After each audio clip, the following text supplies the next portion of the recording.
السلام علیکم ورحمۃ اللہ وبرکاتہ۔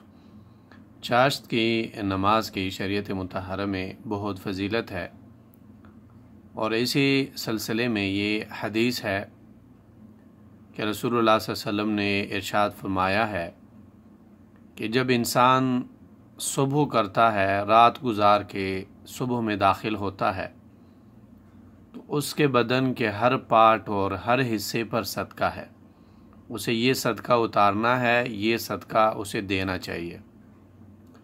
اور پھر اللہ کے رسول صلی اللہ علیہ وسلم نے صدقے کے مختلف اقسام ذکر کی ہیں۔ رسول اللہ صلی اللہ علیہ وسلم فرماتے ہیں کہ ہر سبحان اللہ صدقہ ہے، ہر الحمدللہ صدقہ ہے، ہر لا الہ الا اللہ صدقہ ہے، اور ہر اللہ اکبر صدقہ ہے۔ کسی کو بھلائی کا حکم دینا صدقہ ہے، اور کسی کو برائی سے منع کرنا یہ بھی صدقہ ہے۔